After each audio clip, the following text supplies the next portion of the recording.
ಇಂದು ಹಾಸನದಲ್ಲೂ ಕಾಂಗ್ರೆಸ್ ಅಭ್ಯರ್ಥಿಯಿಂದ ಶಕ್ತಿ ಪ್ರದರ್ಶನ ನಡೆಯಲಿದೆ. 12:30ಕ್ಕೆ ಇಂದು ಜಿಲ್ಲಾ ಚುನಾವಣಾಧಿಕಾರಿಗೆ ನಾಮಪತ್ರ ಸಲ್ಲಿಕೆ ಮಾಡಲಾಗುತ್ತೆ. ಶ್ರೇಯಸ್ ಪಟೇಲ್ ಇದ್ದಾರೆ ಕಣದಲ್ಲಿ. ಪ್ರಜ್ವಲ್ ರೇವಣ್ಣ ವಿರುದ್ಧ ಯಂಗ್ ಲೀಡರ್. ಹೊಳೆನರಸೀಪುರದಲ್ಲಿ ರೇವಣ್ಣ ವಿರುದ್ಧ ಸ್ವಲ್ಪ ಮತಗಳ ಅಂತರದಿಂದ ಸೋತಂತವರು ಶ್ರೇಯಸ್ ಪಟೇಲ್. ಇವತ್ತು ನಾಮಿನೇಷನ್ ಹಾಕ್ತಾರೆ ಅವರು. 50,000ಕ್ಕೂ ಹೆಚ್ಚು ಕಾರ್ಯಕರ್ತರನ್ನ ಸೇರಿಸಿ ನಾಮಪತ್ರ ಸಲ್ಲಿಕೆ ಮಾಡಲಿದ್ದಾರೆ.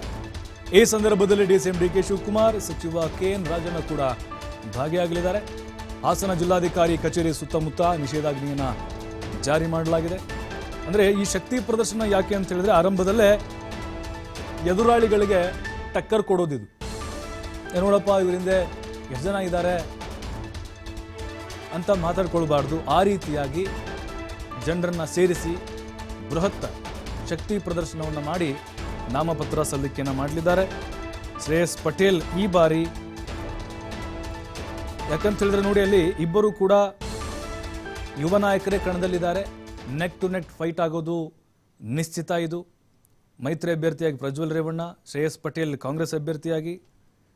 ಬಟ್ ಯಾಕಂತ ಹೇಳಿದ್ರೆ ನೋಡಿ, ಅವರ ತಂದೆಯವರು ಕೂಡ MLA ಆಗಿದ್ದಂಥವ್ರು. ಆದರೂ ಕೂಡ ಶ್ರೇಯಸ್ ಪಟೇಲ್ ಈ ಲಾಸ್ಟ್ ಟೈಮ್ ವಿಧಾನಸಭಾ ಚುನಾವಣೆಯಿಂದ ಅವ್ರು ಯಾರು, ಅವ್ರ ಹೆಸರೇನು, ಜೊತೆಗೆ ಅವರ ಹಿನ್ನೆಲೆ ಏನು ಅನ್ನೋದು ಕೂಡ ಗೊತ್ತಾಯಿತು ಜನರಿಗೆ. ಅಲ್ಲಿವರೆಗೂ ಗೊತ್ತಿರಲಿಲ್ಲ ಅವರು ಕೂಡ. ಸಹಜವಾಗಿ ಹೈಕಮಾಂಡ್ ಗೆಲ್ಲುವ ಕುದುರೆಯನ್ನು ಈಗ ಕಣಕ್ಕಿಳಿಸಿದೆ. ಅವರ ಪ್ರಕಾರ ಡಿಕೆ ಶಿವಕುಮಾರ್ ಹಾಗೆ ಸಚಿವ ಕೆಎನ್ ರಾಜಣ್ಣ ಇವತ್ತು ನಾಮಪತ್ರ ಸಲ್ಲಿಕೆ ಕಾರ್ಯಕ್ರಮದಲ್ಲಿ ಭಾಗಿಯಾಗ್ತಾರೆ.